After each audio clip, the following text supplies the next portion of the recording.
Assalamualaikum warahmatullahi wabarakatuh. Waalaikumsalam warahmatullahi wabarakatuh.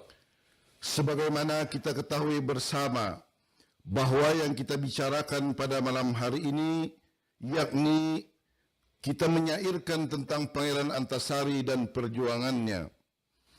Pangeran Antasari yang nama asli beliau adalah Pangeran Inu Kertapati merupakan seorang pejuang yang sangat gigih dan berjuang sampai penghabisan. Beliau memang pantas mendapat gelar pahlawan nasional dan oleh sebab itu Pangeran Antasari menjadi kebanggaan dari orang-orang Banjar dan Dayak di Kalimantan Selatan, Tengah dan Timur. Kita ketahui bersama bahwa Pangeran Antasari adalah seorang pahlawan yang setia kepada Kesultanan Banjar, dan beliau seorang yang tidak pendendam meskipun pada zaman dahulunya kakek moyang beliau itu mengalami berbagai masalah dengan tutus kesultanan yang disebabkan karena intrik-intrik dalam istana sehingga beliau tidak mendapatkan kesempatan untuk memimpin Kesultanan Banjar, namun semuanya beliau maafkan. Diri beliau, yakni Pangeran Antasari yang berjiwa besar ini, mendermabaktikan dirinya kepada negeri Banjar, membela tanah Banyu Banjar itu sebagai sumpahnya, dan apa para pendengar sekalian, semangatnya itu, jiwanya itu adalah demi Allah, karena Allah. Parawakan Sidin memang sadang-sadang aja, berpenampilan sangat sederhana. Kumis Sidin lebat, rambut Sidin panjang. Sidin berjalan tegap, laksana seorang perwira, dan sorot mata tajam dan berani wataknya. Keadaan ini seiring dengan cara pemandiran Sidin, cara pamandiran Sidin yang tegas dan penuh wibawa. Sidin berjalan cepat, tapi bukan pula karena tergesa-gesa. Sidin itu lebih banyak diam dan lebih suka begawi, lebih suka bekerja. Namun senyum Sidin sangat ramah, senyum Sidin sangat lembut, sehingga menggambarkan hati Sidin yang sebetulnya lemah lembut. Keadaan fisik Sidin ini tentu adalah ketika Sidin dalam keadaan paruh baya pada saat-saat Sidin mengawali perjuangannya. Dan tentu di bagian-bagian akhir perjuangan berdasarkan laporan Belanda, karena Sidin keluar kampung, masuk kampung, di hutan-hutan belantara, kadang-kadang balapar, maka tentu fisik Sidin mengalami kemerosotan, sehingga di dalam laporan Belanda terakhir dikatakan bahwa badan Sidin itu agak kurus, muka agak pucat, keriput, kemudian agak sedikit bongkok, kemudian di leher beliau ada tonjolan seperti tekuk. Itu sebetulnya disebabkan karena beliau jarang makan, karena beliau berjuang dari hutan rimba raya Kalimantan Selatan, Tengah dan Timur. Demikianlah ciri fisik yang dilaporkan oleh Belanda, dan ciri fisik yang menggambarkan ini adalah ketika usia-usia muda dan usia-usia Sidin dalam paruh baya. Kita tahu bersama bahwa Pangeran Antasari itu memang seorang yang gagah perkasa. Beliau itu adalah seorang yang sangat kita banggakan sebagai rakyat Kalimantan Selatan, Kalimantan Tengah, dan Kalimantan Timur. Maka perjuangan beliau kiranya patut kita ambil dan kita nukil, yang dalam hal ini banyak ulun ambil dari bukunya Bapak Profesor Dr. Helios Samsudin MA. Dari buku Sidin yang berjudul Pagustian dan Tumenggung. Bahwa laporan-laporan mengenai kegiatan-kegiatan Antasari dan Surapati antara tahun 1860 sampai 1862 sebagian besar berasal dari mata-mata Belanda atau dari surat-surat yang jatuh ke tangan Belanda. Pada bulan Juli tahun 1860 misalnya dilaporkan bahwa Pangeran Antasari dengan 700 orang prajurit dari Muara Tewe dan Siang Murung melakukan mars dan mendayung ke hulu Sungai Ayu sampai ke Rodok, ibu negeri Karau. Di Ringkaukatan, di hulu sungai Paku, ia menjadikan desa itu, kampung itu sebagai ibu kotanya dan menggantikan Martapura. Akan tetapi ini berlangsung singkat karena bulan Agustus Belanda menyerang kampung di Sungai Paku Rangkaukatan tersebut. Pangeran Antasari dan keluarga Sidin berhasil menyelamatkan diri, namun serdadu-serdadu Belanda menjadikan rumah Sidin sebagai markasnya. Pada bulan Oktober, Pangeran Antasari mempunyai rencana untuk menyerang Martapura, tetapi tidak jelas mengapa tidak sampai terjadi. Sementara itu dilaporkan bahwa yang namanya Pangeran Antasari itu terus melakukan upaya-upaya menghimpun kekuatan. Dan Sidin berhasil menghimpun 1.500 prajurit Dayak dan 600 orang bersenjata lain dari pasir di bawah pimpinan Aji Mas. Pada tahun 1861, Pangeran Antasari memusatkan perlawanannya di Sungai Mantalat. Para pendengar sekalian, Pangeran Antasari mendirikan sebuah benteng yang kuat di puncak sebuah bukit bernama Gunung Tongka yang berketinggian 200 kaki. Benteng ini berbentuk 4 persegi panjang yang tidak sama.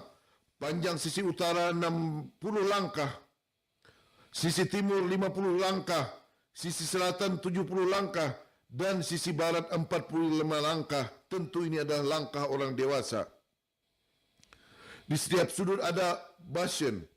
Pada salah satu basin tersebut terdapat sebuah teleskop laut. Barangkali itu diambil dari kapal Unrus. Di luar benteng terdapat 2 banjaran ranjau. Di dalam benteng terdapat sebuah rumah berukuran 38 kali 26 langkah. Jadi rumah Sidin ini cukup besar. Atapnya terbuat dari sirap. Di dalam rumah ada kamar-kamar dan sebuah balai dengan sebuah kursi sebagai tahta tempat Antasari duduk memimpin majelisnya. Benteng itu dilengkapi dengan persediaan air dalam tabung-tabung bambu betung. Di luar rumah terdapat juga persediaan air di dalam 4 buah sampan besar. Gunung Tongka adalah benteng Antasari terkuat yang pernah ada. Dari benteng ini, Pangeran Antasari mencoba mempengaruhi kepala-kepala suku Dayak lainnya, terutama dari daerah-daerah Sungai Kapuas dan Sungai Kahayan, untuk memihak Antasari bersama-sama melawan Walanda. 2 orang pembantunya yang bernama Pangeran Jaya Kesuma dan Pangeran Wangsa Kesuma mengajak kepala suku dari Kuala Kapuas, yakni Tumenggung Nikodemus Jaya Negara, dan kepala-kepala suku lainnya dari Kahayan untuk menyerang benteng-benteng Belanda di Kuala Kapuas dan Kuala Kahayan dan membunuh orang-orang Belanda. Tampaknya tanpa memperhatikan perbedaan agama di antara mereka, Antasari mencoba membentuk sebuah front pribumi terhadap Belanda. Namun demikian tentu tidak semuanya ikut di dalam pertempuran itu, karena di antaranya ada yang tidak mau berpihak kepada Pangeran Antasari. Di antaranya tokoh yang dikenal dengan Tumenggung Nikodemus Jaya Negara yang melaporkan kepada komandan militer Belanda di Kahayan. Apa bunyi laporan Tumenggung Nikodemus Jaya Negara? Dengan cara itu, berandal-berandal bermaksud untuk memberikan petunjuk yang salah kepada kami. Tetapi kali ini kami tidak mau dibujuk. Kami ingin hidup dan mati di bawah pemerintah Nederland. Kami harap pemerintah segera menyerang dan menghancurkan benteng Antasari di Sungai Muntalat, Gunung Tongka, agar kekuatan Antasari seluruhnya akan dilumpuhkan. Memang Belanda segera membentuk sebuah ekspedisi untuk menyerang benteng Antasari di Gunung Tongka. Ekspedisi ini terdiri atas 142 orang serdadu dan tentara cadangan di bawah komando Mayor C.A. Kwak, 229 orang prajurit Dayak Siong di bawah pimpinan kepala suku utama mereka yang bernama Sutauno, 176 orang prajurit Dayak Patai di bawah kepala suku mereka yang bernama Jaya, dan 26 orang hukuman. Sementara itu, para pendengar sekalian yang berbahagia, di Sungai Barito berjaga 2 buah kapal, yakni kapal Boni di mulut Sungai Ayu dan kapal Kapiten Panos di mulut Sungai Muntalat.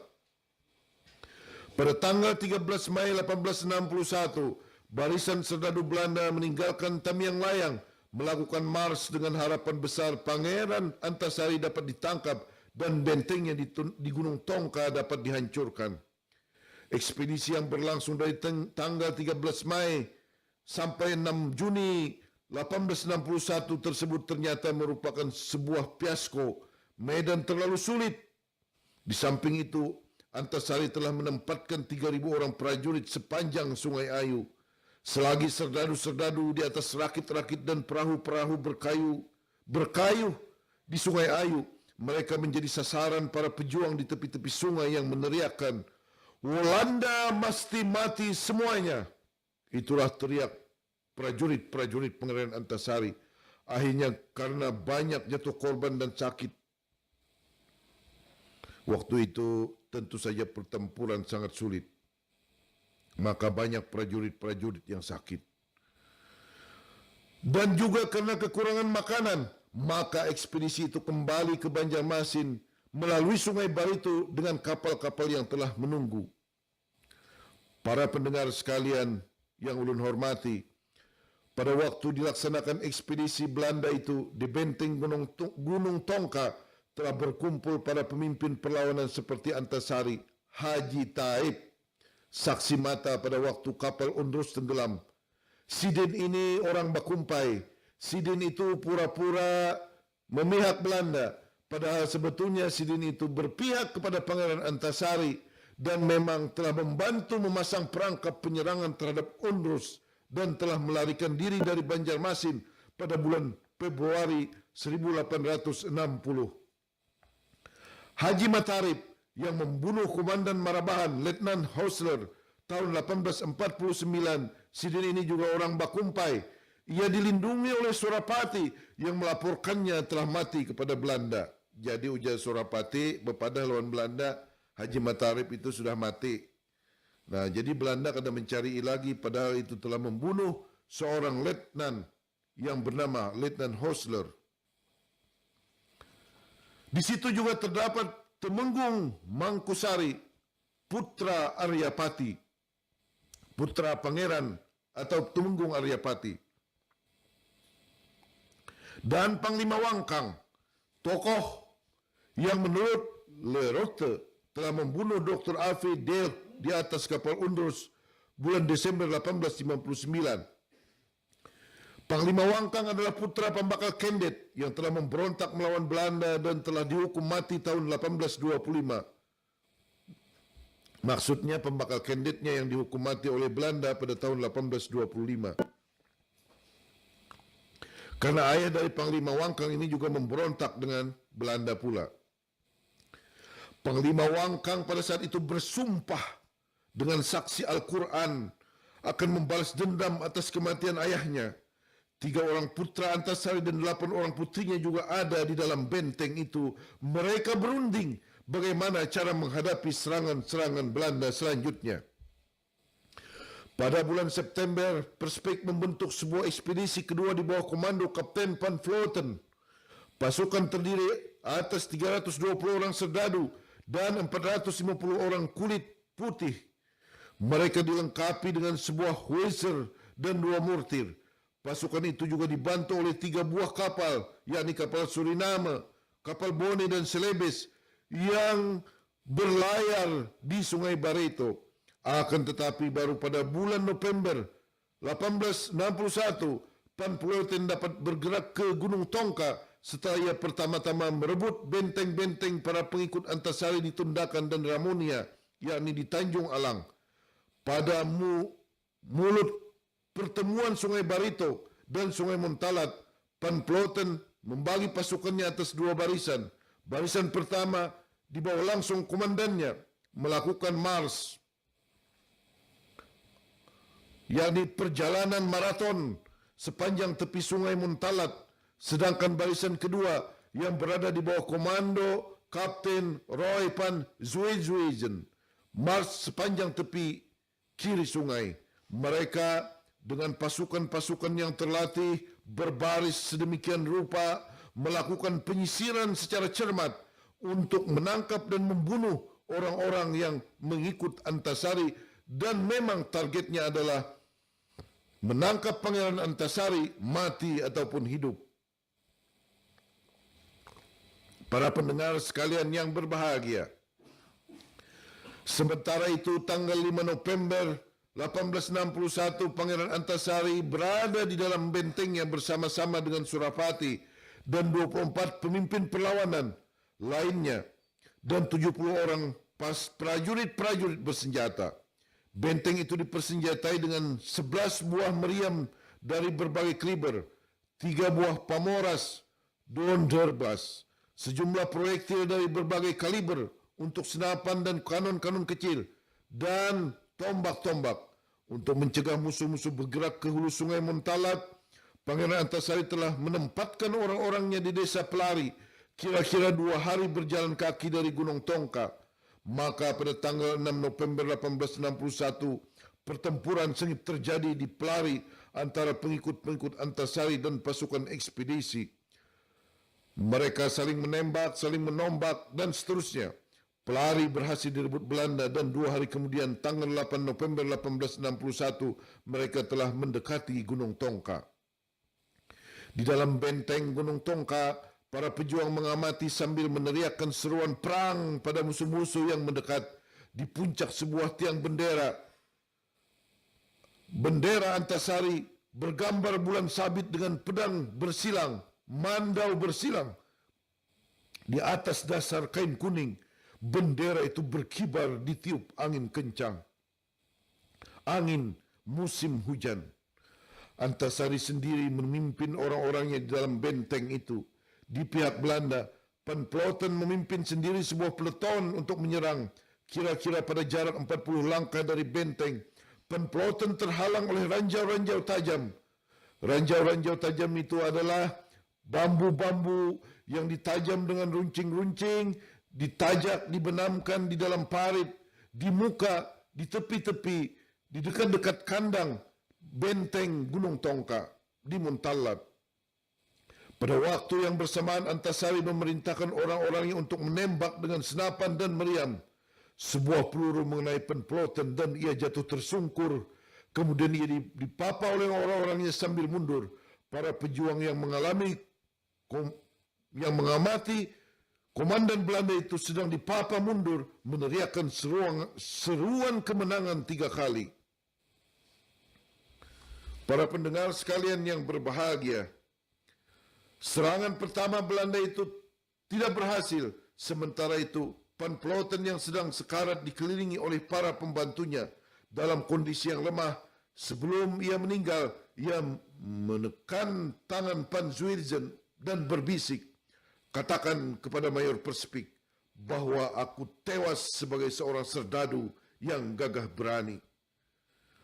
Van Rijs melukiskan kematian Van Vleuten dalam gaya literer sebagai pahlawan Sparta Leonidas yang tewas di celah suatu tempat yang pernah terjadi pada era peperangan masa lampau, yakni di kawasan sepanjang tepi kanan Sungai Montalat. Itulah para pendengar sekalian, kita harus memahami bahwa situasi pada waktu itu memang tidak memihak kepada Belanda, karena Antasari sudah lama menghadang dan menunggu bagaimana pasukan-pasukan mereka menyerbu benteng Gunung Tongka. Yang berhasil membunuh Van Vleuten pada waktu itu adalah seorang Dayak Islam yang bernama Madikin. Dia bergelar Tumenggung Macan Alas. Bahwa Van Rijs melukiskan itu seperti Leonidas yang dicelah Thermopylae dalam perang Persia melawan Yunani tahun 480 sebelum Masehi, dapat dipahami karena ia menulis sejarah militer Belanda dan ingin terus menaikkan moral serdadu-serdadunya.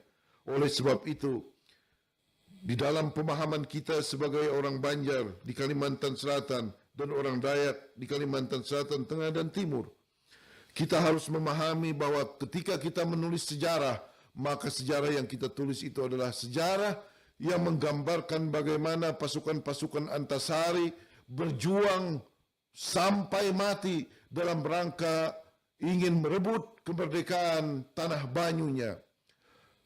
Antasari beserta pasukan-pasukannya telah gigih dan sangat setia di dalam membela kemerdekaan yang pada waktu itu memang menjadi hak milik orang Banjar. Hidup di dunia memang pilihan, tergantung takdir nasib suratan. Jangan salahkan garisan tangan, semua pilihan sesuai keadaan.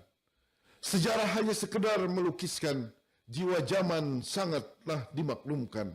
Maksudnya para pendengar sekalian, ketika kita mendengarkan sejarah, ketika kita menulis sejarah, kita harus bertamasa ke masa lampau dan kita harus memahami jiwa zaman pada saat itu yang di dalam bahasa Belandanya disebut Zeitgeist.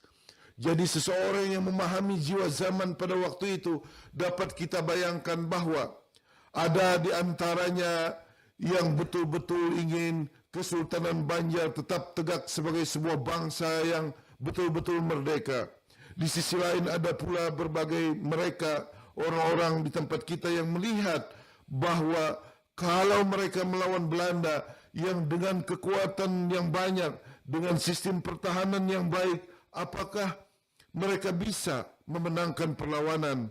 Jadi di sini ada mereka yang mengambil keputusan secara ideal dengan gagasan-gagasan terbaik untuk menjadi pemenang, tetapi ada juga yang mengambil keputusan pragmatis, yakni mengambil keputusan apa yang bisa mereka dapatkan, perolehkan dari keuntungan-keuntungan ketika mereka melawan, atau apa yang mereka pilih di dalam perjuangan.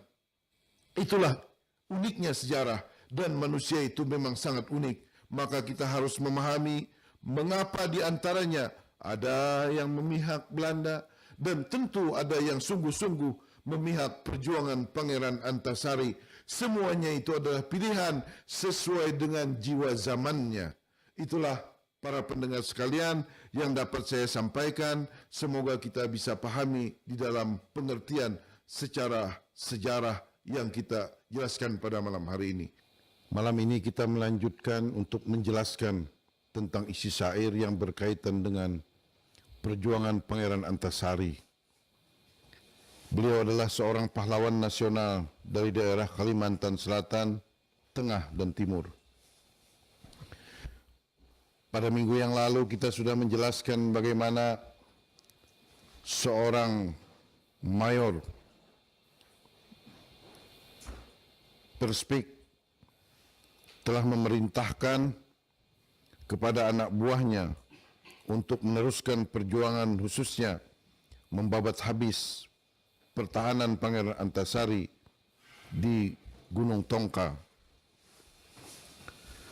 Dan kita tahu bersama bahwa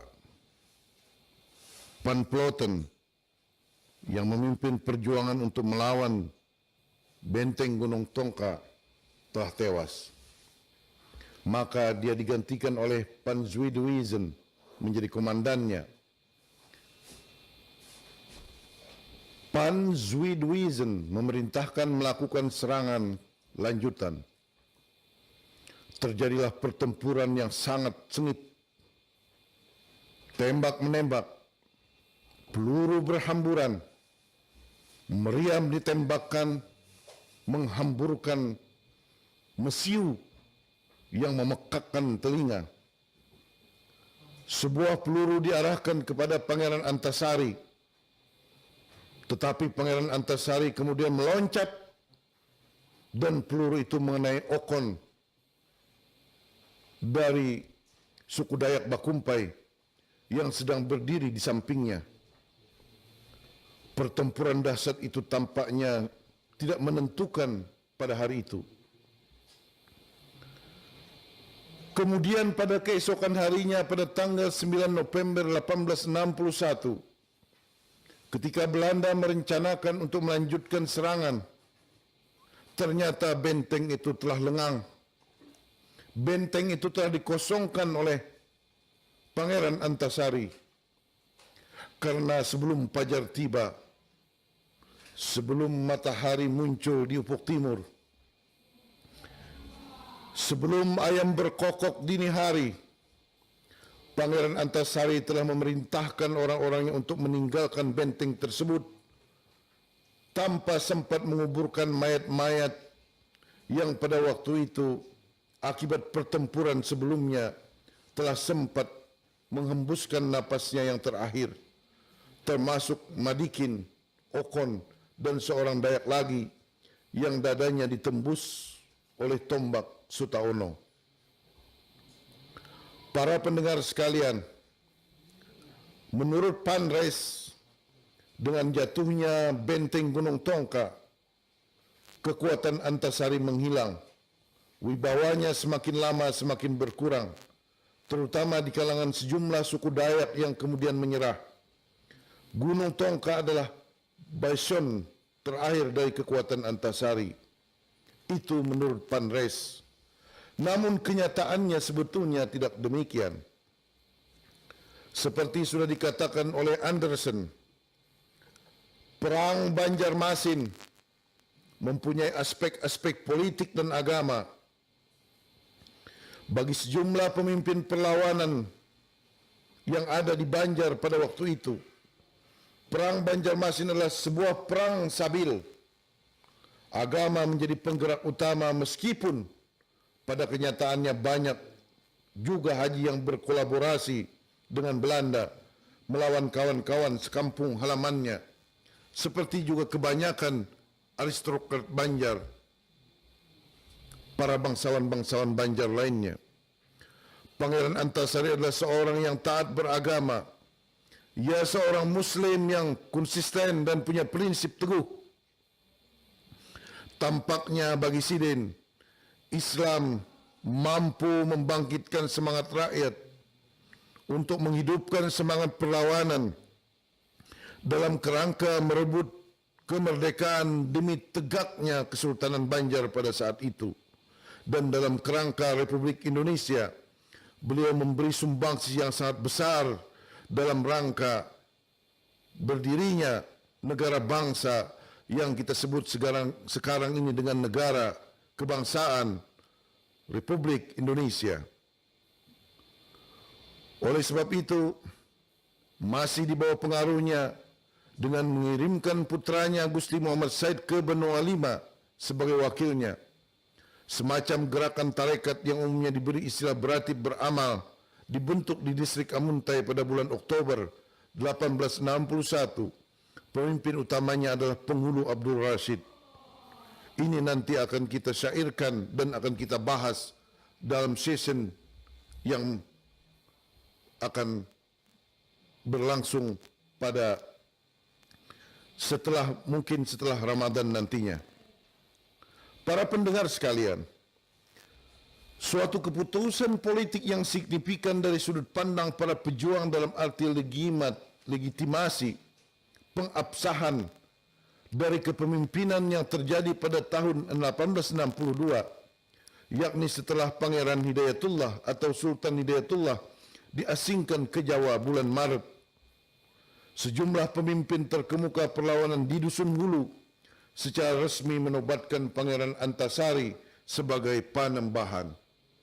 Kita tahu bersama bahwa para pemimpin dari kawasan Dusun Hulu, yakni rakyat Barito dari suku Dayak Siang atau Siong, dari Dayak Murung, Dayak Tewe, Kapuas, Kahayan, Dusun Hulu yang percaya kepada Pangeran Antasari, maka tokoh-tokoh adat tersebut, tokoh-tokoh suku tersebut mengangkat Pangeran Antasari sebagai Panembahan dengan gelar Panembahan Amiruddin Khalifatul Mukminin.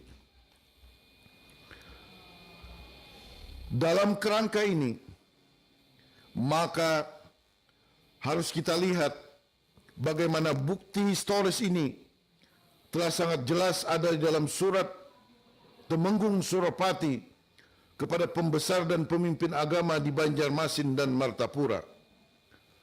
Temenggung Surapati sebagai tokoh Dayak Siang membuat surat kepada pemimpin Banjarmasin dan Martapura yang di dalam arsip dapat saya bacakan sebagai berikut. Segala puja dan puji hanyalah bagi Allah semata-mata. Surat ini dari kami, Kiai Dipati Jaya Raja, yakni Temenggung Surapati, pelindung seluruh Barito, Murung dan Siang, Raden Mas Warganata Wijaya dan Temenggung Mangkusari, para pejabat pemerintahan seluruh Teweh, dan semua kepala suku Dayak dari Sungai Kapuas dan Sungai Kahayan, ditujukan kepada Tuan Penghulu Haji Muhammad Halia, Haji Mahmud dan semua haji, pemimpin agama dan kepala-kepala di Banjarmasin dan Kayutangi, di Martapura, dan juga Haji Muhammad Amin bin Haji Muhammad Yakusen, semua pangeran dan bangsawan, yakni Pangeran Penghulu Muhammad Seman, Gusti Muhammad As'ad, Pangeran Ahmin, dan Pangeran Jaya Wukir. Kami mintakan ampunan beribu maaf, memberitahukan kepada tuan-tuan bahawa kami telah menobatkan Pangeran Antasari, pemimpin agama Islam, sebagai wakil dari Nabi Muhammad sallallahu alaihi wasallam di seluruh kerajaan Banjarmasin, dan oleh sebab itu kami telah menganugerahkan kepada beliau gelar Panembahan Amiruddin Khalifatul Mukminin. Maafkan kami jika kami menanyakan ini kepada tuan-tuan sekalian. Sekali lagi, maafkan kami jika kami menanyakan ini kepada tuan-tuan sekalian. Apakah agama tuan-tuan sekalian? Jika tuan-tuan mengaku beragama Islam, maka kami mohon agar tuan-tuan memelihara agama yang telah diajarkan oleh Nabi kita itu. Untuk itu, kami akan mengirimkan kepada tuan-tuan sekalian askar dan tagap kondi dari Sungai Kahayan 2,000 orang untuk menghancurkan company dan orang-orang yang mendukungnya. Kami menyatakan haram kepada semua kawan setanah air dan keluarga kita yang bekerja sama dengan company. Kita harus melaksanakan segala perintah dari penembahan kita, yakni Pangeran Antasari, untuk mempertahankan Islam, walaupun kita harus mengorbankan nyawa kita.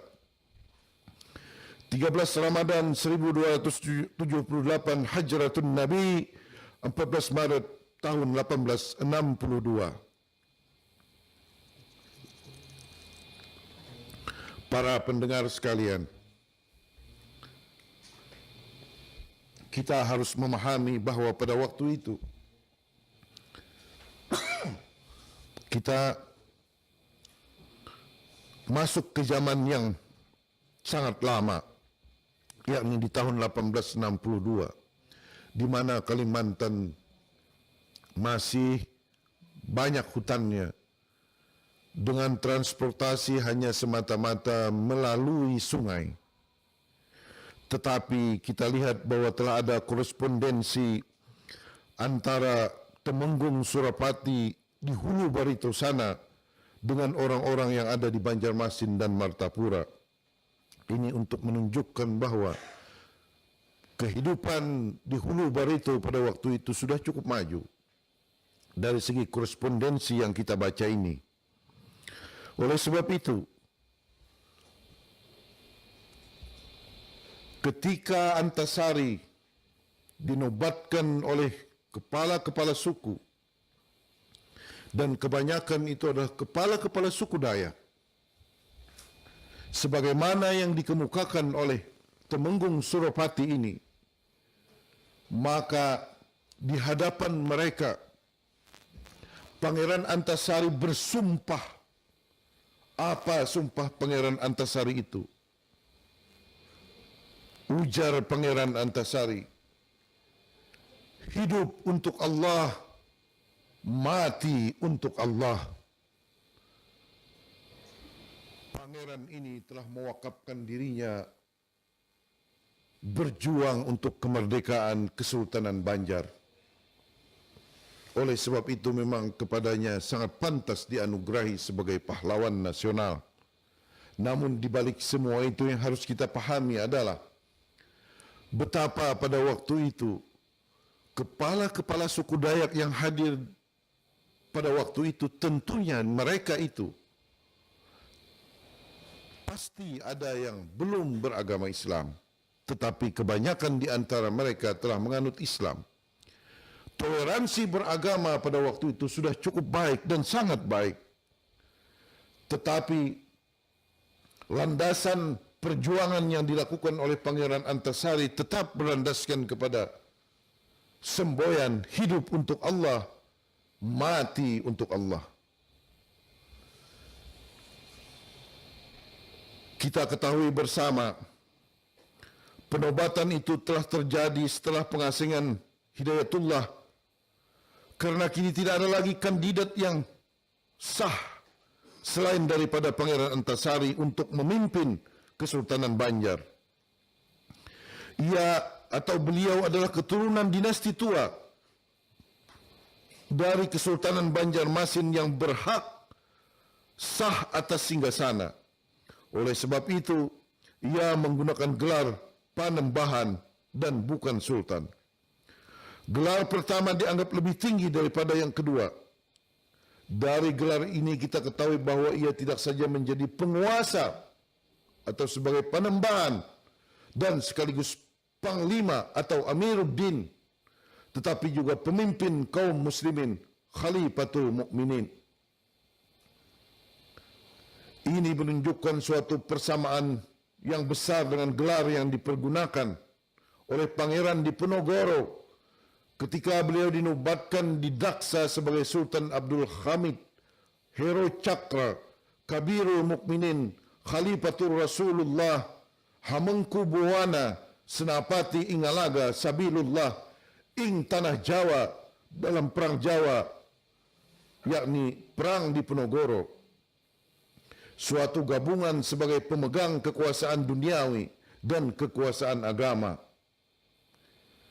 Di sini kita melihat lagi pentingnya peranan yang dimainkan oleh Temenggung Surapati sebagai pendukung yang gigih dan berani, jika tidak dapat dikatakan pelindung dari Pangeran Antasari, sang penembahan Amiruddin Khalifatul Mukminin. Suatu hubungan simbiotik yang saling menguntungkan akibat hubungan keluarga dan dalam kerangka kecintaan kepada tanah Banyu Banjar antara Antasari dan Surapati sangat penting dalam hal ini kita pahami. Suatu hubungan yang kemudian menjadi model bagi keturunan-keturunan mereka di kemudian hari. Pada gilirannya, Panembahan Antasari menganugerahkan kepada Temenggung Surapati sebuah gelar Kiai Dipati Jaya Raja, kemudian Pangeran Dipati. Dengan demikian, sebetulnya Temenggung Surapati memiliki gelar Kiai Dipati Jaya Raja dan Pangeran Dipati. Sebagai seorang keluarga terdekat dengan Panembahan Antasari, meskipun ia mempunyai leluhur Dayak, yakni Dayak Siang, Pangeran Dipati Surapati tidak segan-segan mengecam para haji dan pangeran yang berkolaborasi dengan Belanda.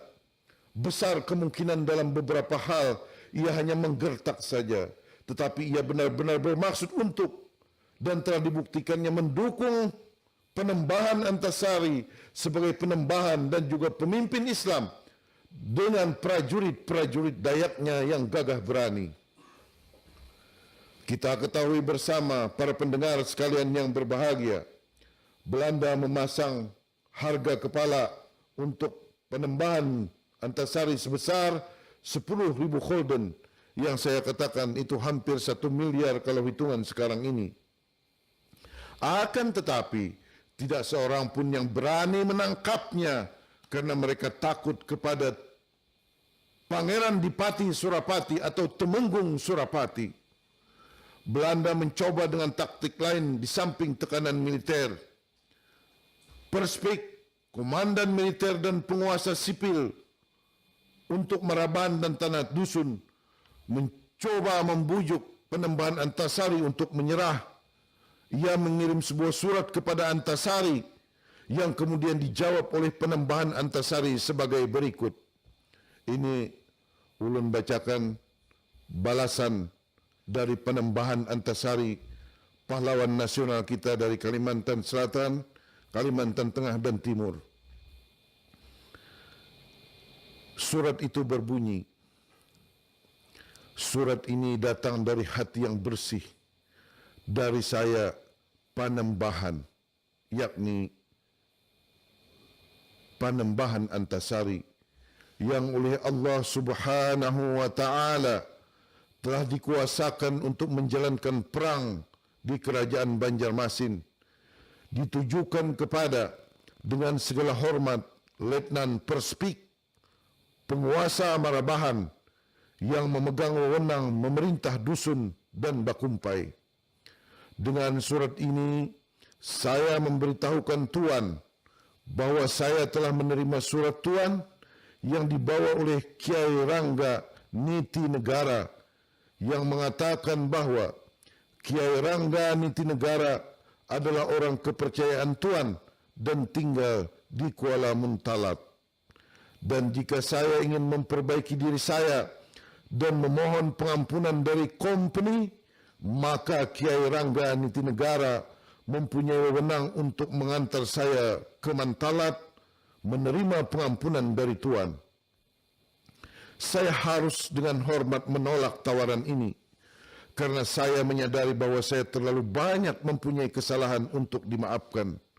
Bagaimanapun, semua orang-orang Eropah di Banjarmasin dibayar oleh pemerintah agar hanya melakukan perbuatan jahat dan khianat.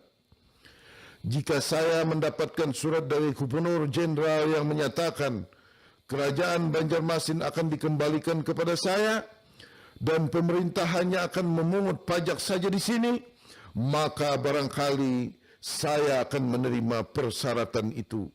Saya tidak akan menerima persyaratan lain dan perang akan terus berlanjut tanpa akhir. Kini saya khawatir pada company yang telah membuang kemenakan saya, Sultan Hidayatullah, tanpa alasan, dan oleh kerana itu Belanda tidak menepati kontraknya dengan saya. Demikian surat dari Penembahan Antasari yang dengan tegas beliau sebetulnya sangat prihatin atas pembuangan kemenakan Sidin sendiri, yakni Sultan Hidayatullah. Surat ini tidak bertanggal, tetapi kita dapat memperkirakan Penembahan Antasari menulisnya setelah ia secara resmi diangkat menjadi penembahan. Sebagai seorang keturunan yang sah, resmi dari dinasti tua yang disingkirkan, kini ia dapat menerima kembali dan menghidupkan kembali dinasti leluhurnya. Ia memainkan peranan sebagai penguasa, pemimpin agama, dan melanjutkan perang dari dusun hulu. Ini memang tidak berlangsung lama. Pada bulan September tahun 1862, Kiai Rangga Niti Negara, seorang pejabat pribumi Belanda, melaporkan kepada Komandan Militer Belanda bahwa epidemi cacar sedang mewabah di daerah-daerah Teweh dan Lahai. Bahwa Pangeran Antasari dan Temenggung Surapati telah mencoba melarikan diri dengan pindah lebih jauh ke pedalaman. Bahwa putra Antasari, Gusti Muhammad Said, menderita sakit keras dan besar kemungkinan telah meninggal. Lalu bulan Oktober, Kiai Rangga Niti Negara melaporkan lagi bahwa pada tanggal 11 Oktober 1862, Panembahan Antasari telah meninggal karena wabah cacar dan telah dikebumikan di desa Bayan Begok di hulu Sungai Teweh. Ada yang mengatakan bahwa nama hutannya itu adalah hutan Mangkaok, kampungnya Bayan Begok di Sungai Tewe. Para pendengar sekalian, memang Pangeran Antasari beliau sakit. Ada yang mengatakan beliau kena sakit cacar, ada pula yang mengatakan beliau sakit karena memang sudah tua. Namun tentu seorang pejuang sejati yang tak pernah manja, beliau senantiasa berdoa kepada Allah, tidak pernah alpa. Dengan badan gemetar, kelaparan, beliau tersenyum sambil beliau menadah kepada Allah, berdoa sepenuh hati di sebuah pedalaman hutan rimba raya di Hulu Barito. Di tengah dinginnya angin malam, di tengah keadaan yang serba sunyi senyap, jauh dari hiruk pikuk perkotaan. Di tahun 1962, sekian tahun yang silam, seorang anak bangsa menghembuskan napasnya terakhir dengan mengucapkan La ilaha illallah Muhammadar Rasulullah. Beliau kembali ke Hadratullah 11 Oktober 1862. Pangeran Antasari atau Penambahan Antasari telah tutup usia di Sampirang Bayan Begok. Di sana pada mulanya beliau bermakam. Dan kemudian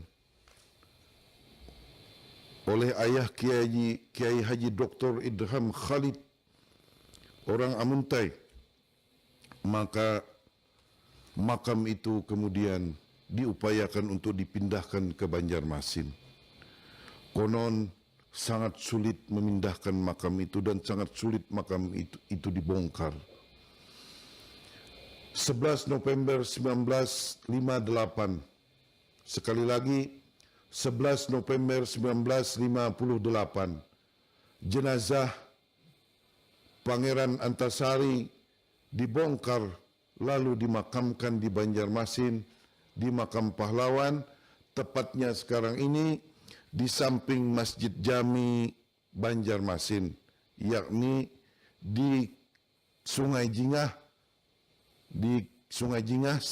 pas bertepatan dengan Masjid Jami Banjarmasin. Disitulah Pangeran Antasari, pahlawannya rakyat, milik seluruh lapisan masyarakat dari suku Banjar, Dayak, Jawa, Bugis, Bukit dan sebagainya, sebagai seorang pahlawan dari Kalimantan Selatan, Tengah dan Kalimantan Timur. Juang beliau memang melintas batas wilayah, maka semangat juang beliau itulah yang kita jadikan semangat membara untuk mengasah diri kita menjadi orang-orang yang terbaik demi bangsa dan negara kita, Republik Indonesia. Demikianlah para pendengar sekalian, bahwa setelah Penambahan Antasari wafat, sejumlah besar kepala dari Dusun Hulu berkumpul melayat pada penguburannya sebagai tanda penghormatan pada mereka.